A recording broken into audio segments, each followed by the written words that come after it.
Welcome to the Rude Dog Show. Good afternoon, everybody. I am your host, Rudy Reyes. Thank you for tuning in. Podcast edition here.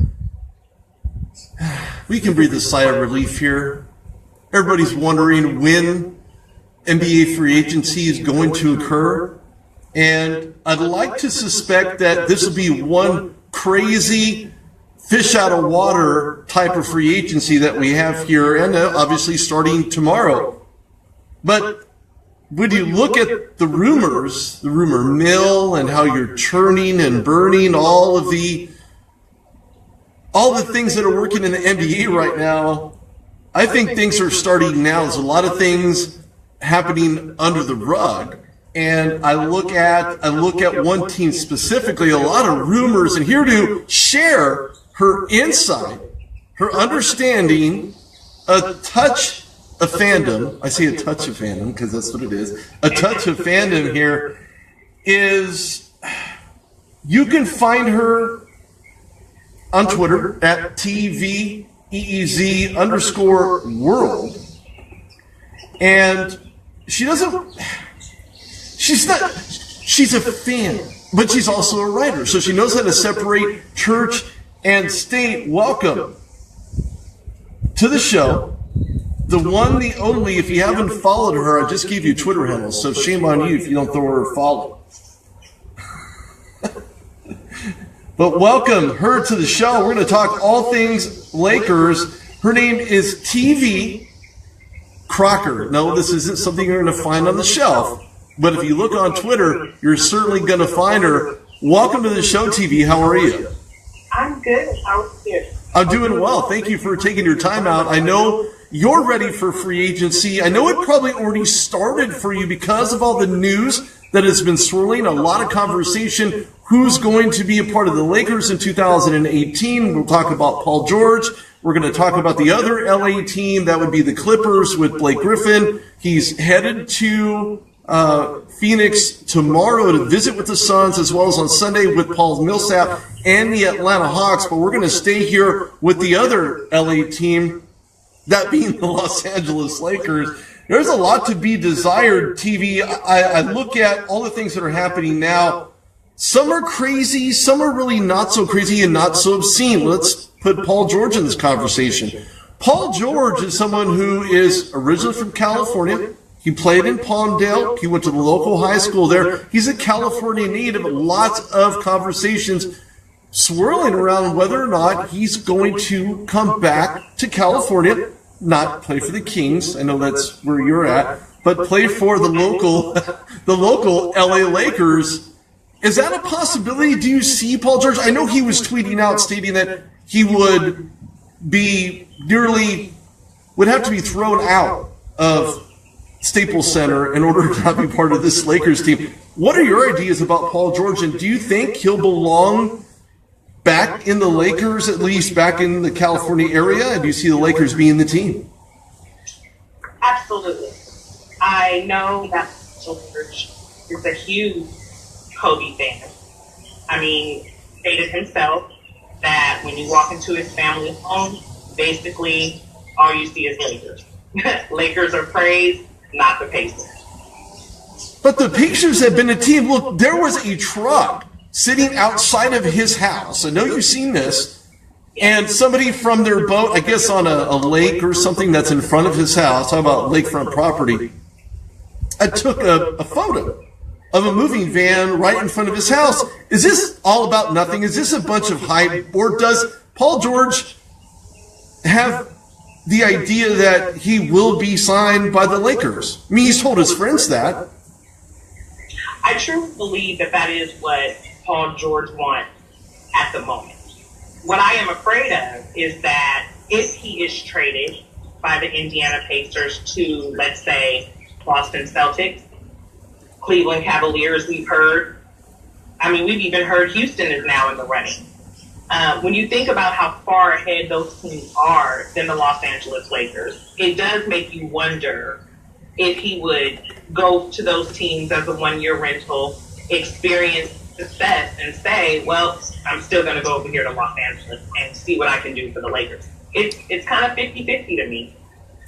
Because there are a lot of hands in the process and a lot of hats in the ring that he's throwing himself into, I look at the Celtics. They have Avery Bradley. They end up crawling in number 1, heading into the postseason. Cleveland Cavaliers number 2, also in that conversation as well. And I look at those guys such as your Kevin Durant, your LeBron James. These guys help people play better. Is it an element in Paul George? Is this something that's going to be extremely attractive to him? And here's why I'm mentioning that, is that Los Angeles basically has nothing. And I mean nothing in the sense of there is no veteran leadership on that team. You have a second-year coach in Luke Walton who knows what he's doing. And then thirdly, all they have is Lonzo Ball. Now, I'm not going to suggest that Lonzo Ball is not the answer in Los Angeles. We can't even have that conversation because he hasn't proven it yet, despite Magic Johnson's spiel about how now he will be the face of the franchise. And look, I think Magic Johnson's putting the cart before the horse here. Nothing's been proven. He did it at UCLA, but it doesn't mean he can translate his collegiate athleticism into the NBA. What are your thoughts about Paul George coming to Los Angeles and maybe staying for only 1 year because of the lack of talent that the Lakers now have? Yes, that is a major concern as a fan that you have to have. And as you just stated, Rudy, when you think about the words that Magic Johnson has been using, I mean, he's pretty much given the keys of the franchise to Lonzo Ball. I mean, if I'm Paul George at my age with my talent, I would want to go to Los Angeles and be the face of Los Angeles. I don't see a player on that team that should be before me. But when you have the president of basketball operations coming out clearly stating this is his guy, that he wants to run the shit, that can change the dynamic of things. I mean, I've always had a love for Magic Johnson because, of course, his history, not just within the organization that I love, but throughout basketball. But he's always talked a little bit too much for me. And I think in these last couple of weeks, he's doing the same thing. I mean, you heard him with the D'Angelo Russell trade. I mean, he traded the guy, but you don't have to continue to say, you know, oh, these guys didn't want to play with him. He wasn't a leader. We don't need those narratives. And sometimes I think Magic Johnson can get ahead of himself. And with this Lonzo Ball scenario, I believe he's done that again. I have nothing but respect for Magic Johnson. I always have and I always will. But the problem that I have is that he may be a decent businessman, but he's a much better player than he was a businessman. Case in point. Here he is, the face of the Los Angeles Dodgers. Now, I don't have a dog in the fight. I don't have any issue with the Dodgers, but I'm not a Dodgers fan. I appreciate what they do. I appreciate how they've been doing it. One of the highest payrolls other than the Yankees in the opposite coast of the East Coast with the New York Yankees.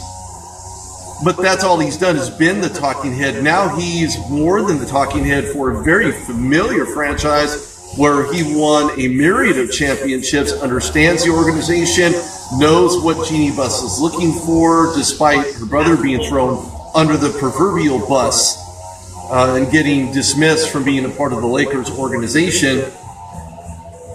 I want to see what not only does Magic Johnson do in relation to grabbing these free agents, these guys that are going to pop their head in and out, but what do the Lakers really have to keep?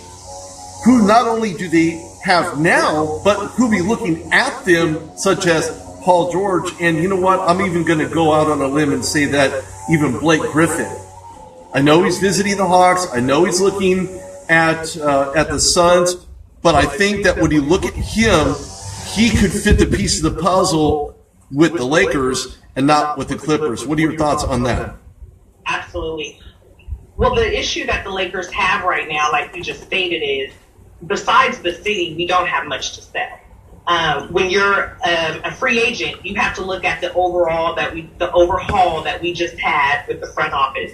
So now there's a new direction. There's a new vision. There are a lot of things that have changed. And Magic has only been there since, March? So we haven't even began to unfold, to see his vision, Rob Pelinka. We don't know what these guys want. And so that is going to be hard for a free agent to say, yes, let me go over here and figure it out. I think with Paul George publicly stating, pretty much that he loves Los Angeles, pretty much loves the Lakers. I mean, he said everything, but I want to be on the Lakers. We have a pretty good chance of attracting other guys, but there still has to be something else to sell. So back to what I said a little earlier with Magic Johnson publicly bashing players, and you have to be careful on that fence when you're trying to lure free agents in. You're right. Free agency is, the wheels are starting to warm up here. You'll see a lot more things going on. This is just the tip of the iceberg. But we're talking Lakers here on the Rude Dog Show. And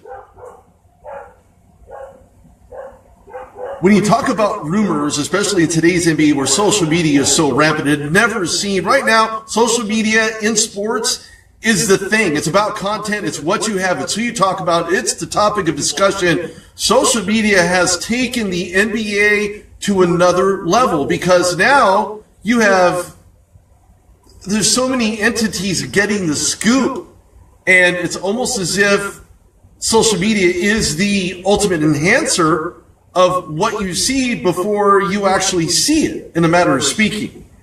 Correct. And I look at the very Splash-esque move by Paul George. And he's telling all of his friends, he's saying, look, I'm going to be in purple and gold in 2018. I think it's a reality. The problem is that now, if you're Paul George, you're taking your stock and you're putting it out on Front Street.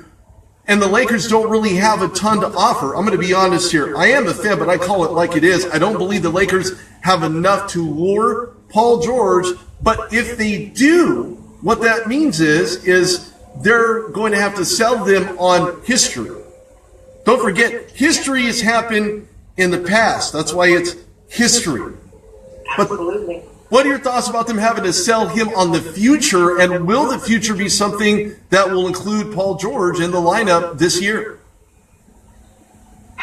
Yeah, I'm not too sure that we'll see Paul George in a Lakers uniform this year because, as we've noticed, that Indiana's playing hard ball. I mean, and I get it. You have your franchise player coming to you saying, look, I am not coming back. I want to be gone. That's a tough pill to swallow. So, as an organization, you have to figure out how to deal with that and land on your feet so that your rebuilding isn't as hard as it needs to be.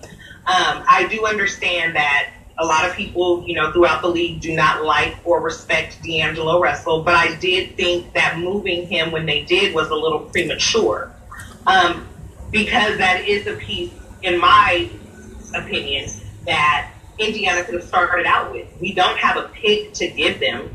We're not letting go of Brandon Ingram. Randall and Paul George have the same agent. So I don't know if you see a swap there. There's so many elements that come into the Lakers not having enough to trade for Paul George this summer. I look at the Pacers and I think to myself, they have nothing. They have nothing. They're going to try to raise the value on Paul George to make the Lakers pay them top dollar. So they're losing their superstar. I guarantee Paul George is leaving the Pacers. It's just a matter of when. And I definitely agree with you there in relation to where Paul George is going. Does he play with the Pacers one more year? I say yes, because at this point, the Lakers don't have enough to offer. But in the following year, I see it more of a likelihood because now the Lakers have a chance to be better, whether or not that includes Lonzo Ball in the rotation. If look, all things considered, Lonzo Ball could be the answer for the Lake Show, but that remains to be seen. I wasn't happy with the pick, but it is what it is. He's there. He'll be playing. He'll be in the rotation. He'll be starting. I can almost guarantee that. And I look at, you were talking about Brandon Ingram and Lonzo Ball and how there's not enough trade. Lakers cannot afford to make any trades right now. They're on a beer budget, and they're not trying to get whiskey on a beer budget. They're trying to do is get those pieces that will work. And the reason why they're low budget is because they've wasted so much money. There's a lot of dead cap for them. They still have players that have played for the past. They're still paying for for future considerations. The only team that's winning the Western Conference right now in that regard are the Portland Trail Blazers, because they have so much money right now. They have so much to give because of the cap, because who's on the cap right now on the team. Now, with that being said, Paul George is trying to shoot this cannonball across the Lakers' back. Whether or not the Lakers respond to that is another story. I know he's telling his friends. I know he's hyped up. I know he's a Lakers fan. And I just don't know that the Lakers want to put themselves in various positions that will lead to their demise. Having guys that look so great on paper but yet don't show up. I think that's one of the reasons why D'Angelo Russell's no longer there, is because they had given him enough times, or at least they think. You say it's premature. I think it was just about right, because of what they're trying to do. They're trying to save money, so they dump all that money by releasing D'Angelo Russell, which will save them for 2018. Now, I'm going to pose this. Let's just say that they have 2 max contracts to opt. One of those would be to Paul George. The other one could be LeBron James. Now, hold on, before you go there. That's something else altogether, okay? I'm not going to say that you're going to see LeBron James in a purple and gold jersey. But what I am saying is that in 2018, for some reason, LeBron James commits to the Cavaliers one more year with let's just see $4 million, just as I was just throwing a number out there. Hopefully it'll stick. But if you see LeBron James going there for one more year, Paul George comes to Los Angeles, plays for the Lakers, that will be a lure. It's like having good bait. If you don't have good bait, you're not going to get those guys. Do you see Paul George coming in 2018? And with that, do you also see possibly LeBron James making that move as well in 2018? Well, I do see Paul George joining in free agency. I mean, he's pretty much put it out there that that's what he wants to do. And, I mean, you've been a long-time fan yourself, Rudy. We saw Shaq do it, I mean, you need that one piece that decides to say, I'm going to go here, and then you can lure other guys in. The thing with LeBron James, my concern would be LeBron doesn't want to go through Golden State to get to the finals. He would rather meet Golden State in the finals. And so bringing LeBron out west sounds real kind of weird to me. I don't think that that's what he would want to do, because then you have to go through Kawhi Leonard. You have to go through Golden State. Dame and CJ backcourt, they're growing up. They're getting older. Going to be a problem soon. Minnesota Timberwolves just acquired Jimmy Butler. Great piece to put alongside of Karl Anthony Towns and Wiggins. So you have all these elements, and we can't forget Memphis. I mean, they haven't made any moves, but those guys stay relevant. So you have all these factors that come in the West Coast that I don't think LeBron wants to have to face in order to get to the finals. He's used to being there. I try not to use the word cakewalk, because they still have to play ball to get there. But in the East, he's pretty much had it easy. Besides the Indiana Pacers, when he was on Miami, and even this year, they swept them, but they were their biggest competition pretty much, going into the finals. I don't think LeBron wants any part of the West Coast. So the Western Conference is certainly out of the question for LeBron James. Is that my understanding? Yes. Look, I also think it's odd. But look, at this point, free agency is at its absolute peak. If you're at the gate, you're waiting for them to say, go, blow the whistle, whatever it is, escape the gate, and then be able to make your moves, talk to different players, make phone calls, make the trades. It's crazy. It reminds me of the NFL draft. Everything just gets so nuts. And, oh, man, it's going to be interesting. When you're talking about Memphis and how they haven't made any moves yet, no, they're not going to. Everything is kind of a hush-hush. It's a rumor right now. Why? Because, free agency hasn't started. That's tomorrow, and everybody's going to have their clocks turned to 1 a.m. to see what teams are going to be up early and make those moves. It's going to be amazing. It's going to be interesting to see who's going to go where, what happens with Blake Griffin, what happens with Paul George, if he goes anywhere at all. Of course, the Clippers, I just read something prior to the show today, and how the Los Angeles Clipper organization is going to try to keep him there, and I don't know if Blake Griffin's going to sign. I mean, they know they're going to dangle the carrot in front of him. Do you think Blake Griffin ends up back with the Clippers? No, I don't. I honestly think that Jerry West coming in is going to change that dynamic. Jerry West isn't into, that's kind of why they didn't want to offer Chris Paul the 5-year, $200 million contract. You have a 32-year-old that when he's 37 in his 5th year, you'll be paying a lot of money for. I just don't think Jerry West is that guy. And Blake, with all these injuries, I just think it's going to be hard for the Clippers to recommit. I mean, he's even also stated yesterday that, torn some ligaments in his toe. Now he's out till December. So with that said, that may also scare off other teams. Not as far as not acquiring Blake Griffin, but as far as offering him what they may have offered him prior to, knowing that he'll be sitting out until December again. Because I hear that OKC is interested in Blake. That's a very good destination for him, in my opinion. Like you stated, Phoenix, nice young team, alongside Devin Booker. That would be pretty good to me. So, there's other options that I think Blake is going to have. And due to the whole Doc and Austin nepotism rumors, I think those guys in that locker room are fed up. I'll be honest with you, you just hit a sore spot with me, because I think that's one of the reasons why Chris Paul decided to go somewhere else, is because of the complaint of Austin Rivers saying, look, I don't get enough time, I don't get a chance to showcase my talent, my athleticism, what I can bring to the rotation.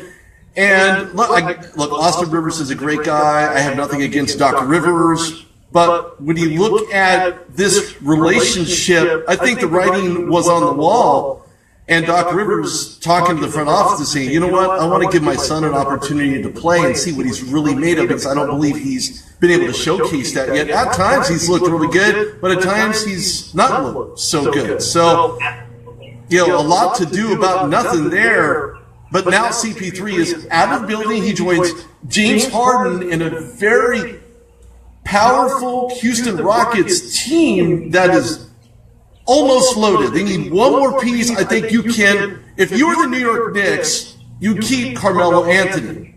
However, if you don't keep Carmelo Anthony, you buy his contract out. He's now a free agent. I think he's a missing piece of that Houston Rockets puzzle to make them a strong contender. And I mean strong contender against the Golden State Warriors. But you're talking about the Timberwolves with Jimmy Butler and that backcourt and the rotation and the draft pick. Oh, man, this is going to be heaven in Minnesota, because they're going to love it there. So a lot of contenders, more than you had recently thought, especially since 2014. We're talking about Indiana in the Eastern Conference trying to be competitive against the Cleveland Cavaliers. But let's face it, there is no powerhouse team unless it's the Boston Celtics. Aforementioned in the beginning of the show, they still have an opportunity to grab some pieces, to get some guys to work within the Avery Bradley situation. And I think something could be amidst there. Carmelo Anthony would be a great fit there as well. I don't see it happening, but he would be a really good fit there. Yeah, see, I think my issue with Carmelo in Houston is we saw James Harden last year play his best ball as the point guard and ball handling. Now you're inserting CP3, who is what we consider your floor general. That's a guy that definitely needs the ball to be effective. Mike D'Antoni has a very fast-paced offense. I'm not too sure Carmelo and CP3 fit in that offense. I mean, don't get me wrong, I could be wrong. But just from watching basketball and knowing what I know, there's going to be an adjustment period there. Because as you watched with the Clippers, Doc Rivers had no system. Not a system at all. Put the ball in CP3 hands, he holds the ball for 20 seconds, tries to create a lob, sometimes he'll get ready to get involved, but there was no actual system. So CP3 is going to have to learn how to play in more up-tempo, getting the ball out of his hands a lot sooner. And when you talk about inserting a guy like Melo's your shooter. So he can play off the ball, but Melo doesn't do much off the ball. He's not a cutter. He's not a slasher. He kind of stands behind the three-point line and kind of lingers and waits for his moment. So I have a few concerns if we're talking about adding a Carmelo to that Houston Rockets team.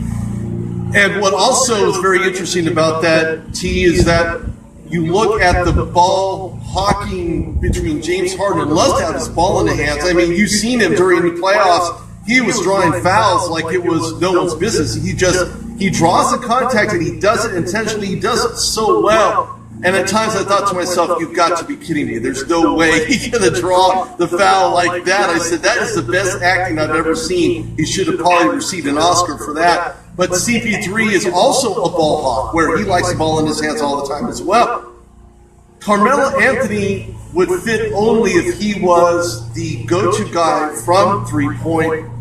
D'Antoni, as you stated, very fast system. CP3 more laid back. They like to kind of push it back, maybe half court, get the ball over half court, then set up. They're not the Golden State Warriors in that regard, but what makes them interesting is that now you have James Harden who can hit the dagger. He can basically hit from anywhere on the floor.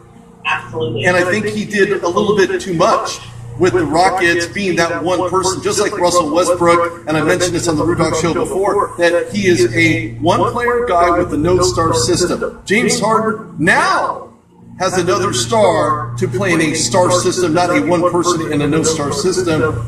And then Carmelo Anthony was also, and in all fairness to the Knicks, I give the Knicks their props, and of course getting rid of Phil Jackson is one of the reasons why I give him those props. No offense, Phil, if you're listening, I'm just not a fan of your general manager, vice presidency. I'm more affluent to the Phil Jackson who led the Lakers to championship glory, but and probably where he should stay.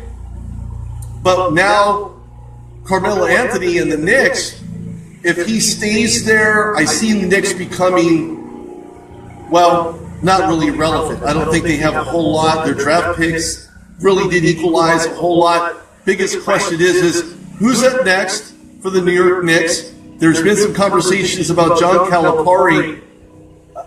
I don't know. I think that's a reach. He's gone on record stating that they have not reached out to him in any capacity whatsoever. Does Calipari get a shot in New York, or does he go back and get more money because of the conversation with his name in it? I believe that's what it's going to be. Calipari is going to go back to college where he belongs, where he can thrive and keep his legacy. As you just stated, we are now watching a generation that will not respect Phil Jackson because of his time with the New York Knicks. I personally believe it's much bigger than Phil Jackson. I feel like Dolan has been a big problem for New York. I think this is like, Phil was like his 8th executive or something like that. I mean, he's gone through a ton of coaches. I mean, when Mike D'Antoni was there, I remember Mike D'Antoni stating, we don't want to give up all these players for Carmelo. It's going to put us back way further than we are. And what did they do? They pulled the trigger anyway. And so now we see 6 years later that trigger probably shouldn't have been pulled because Carmelo literally was in New York by himself. Then it starts tarnishing his legacy because he looks like, you hear a lot of people say Carmelo's not quote unquote that guy. Well, it's hard to be that guy when you don't have anyone else. And Carmelo's another one of those players that I think kind of straddles the fence when it comes to old school ball and new school ball. I don't think he really jumped over the fence to the new style of the NBA, which is running and gunning and, getting up the floor a lot quicker. He's kind of that old guy that likes to turn his back to the basket and, give you a little footwork before he drops the jumper in your face. So, I think the Knicks are in a sticky situation, and you heard Isaiah Thomas's name come up, and then he turns around and says, I am not interested. So it's weird. I don't know what's going on up here in the Big Apple. I don't think they know what's going on in the Big Apple. The other team that's not really relevant as well, and I had Rob Reyes. He's a Brooklyn Nets fan. Of course, he's hating life as well because now Brook Lopez is going to be with the Los Angeles Lakers, and part of that trade, I think that was a fantastic move for Brook Lopez. Great guy to have in the middle, great transition player, at least defensively. He's got a very good presence in there. The only concern I have for him is, can he avoid foul trouble? And I know that's something that's kind of... The guy can't rebound. Yeah, I mean, he's going to have to straighten up. On the board. Yeah, exactly. He's going to have to bring those numbers up to become relevant. Tvee, thank you so much for joining me on the show today. I appreciate your time. It was great having you for the first time. We got to have you again as the season approaches. Absolutely. Thank you so much. And, you'll be hearing from me on Twitter. Sounds good. I plan on it. Ladies and gentlemen, you should go follow T. Crocker at TVEEZ_world. She's got a plethora of knowledge, as you've just heard. She's fantastic. Love having her on the show. This will be posted on the RudogShow.com, so make sure you tune in for that. I'll have it all over Twitter. As well as go check out SeatGiant.com. They have everything you need for tickets, ice skating if you're into that kind of thing, and every other venue. I'm here in Los Angeles. I have the Padres, not too far away from me, at the StubHub Center, the Chargers, the Rams. I don't know how relevant that's going to be, but you can go check out the Rose Bowl, Irvine Meadows Amphitheater, known as Verizon Wireless Amphitheater. Go check out, anyway, go to SeatGiant.com. They have everything you need for tickets. And if you use the code RUDOG, you may get something off of that purchase, but you won't know until you try. Anyway, this is Rudy Reyes on the RudogShow Show with Tvee Crocker. Thanks, Tvee. Appreciate it. We'll talk soon.